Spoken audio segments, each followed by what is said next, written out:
राजस्थान की राजनीति में इन दिनों पूर्व मुख्यमंत्री अशोक गहलोत के बेटों पर दिए बयान के बाद सियासी पारा हाई है। लेकिन इसी बीच राजस्थान की क्रिकेट में बीजेपी नेताओं के बेटों का दबदबा देखने को मिला है। लंबे समय से विवादों में चल रहे आरसीए की एडहॉक कमेटी में राज्य सरकार ने बड़ा फेरबदल करते हुए नई टीम का गठन किया है। रजिस्ट्रार डॉक्टर समित शर्मा की ओर से 28 मार्च 2026 को आधिकारिक आदेश जारी किया गया है। एडहॉक कमेटी का 9वीं बार कार्यकाल बढ़ाया गया है। इसमें अब साफ तौर पर चुनाव कराने के लिए कहा गया है।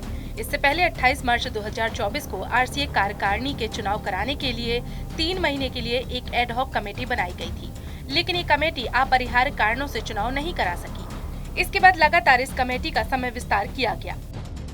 इस बदलाव के तहत बीजेपी विधायक जसवंत यादव के बेटे मोहित यादव को कमेटी का नया कन्वीनर नियुक्त किया गया है। इस नियुक्ति के साथ ही आरसीए की सियासत में एक बार फिर हलचल तेज हो गई है। नई एडहॉक कमेटी में कई प्रभावशाली राजनीतिक परिवारों से जुड़े चेहरों को शामिल किया गया है। जोधपुर से स्वास्थ्य मंत्री गजेंद्र सिंह खींवसर के बेटे धनंजय सिंह खींवसर को सदस्य बनाया गया। वहीं पूर्व मंत्री चंद्रराज सिंघवी के पोते अरिष्ट सिंघवी, बीजेपी सांसद घनश्याम तिवारी के बेटे आशीष तिवारी और हनुमानगढ़ से बीजेपी विधायक संजीव बेनीवाल के बेटे अर्जुन बेनीवाल को भी कमेटी में जगह दी गई है। इस फेरबदल के साथ मौजूदा कन्वीनर दीनदयाल कुमावत को पद से हटा दिया गया है। इसके अलावा भाजपा प्रदेश प्रवक्ता पिंकेश जैन को भी कमेटी से बाहर कर दिया गया है। इन बदलावों को लेकर राजनीतिक गलियारों में चर्चाएं तेज हो गई हैं और इसे भाजपा की अंदरूनी रणनीति से जोड़कर देखा जा रहा है।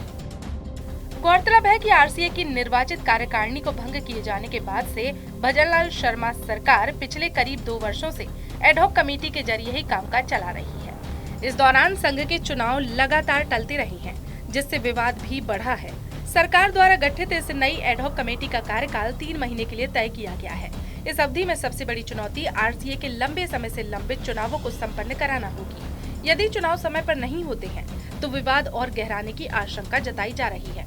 इस फैसले को लेकर जहां प्रशासनिक पुनर्गठन और चुनाव प्रक्रिया को गति देने के प्रयास के रूप में देखा जा रहा है, वहीं विपक्ष और कुछ क्रिकेट प्रशासकों ने इसे राजनीतिक हस्तक्षेप और वंशवाद को बढ़ावा देने वाला कदम बताया है। ऐसे में आने वाले समय में आरसीए का मामला एक बार फिर न्यायालय की दहलीज तक पहुंच सकता है।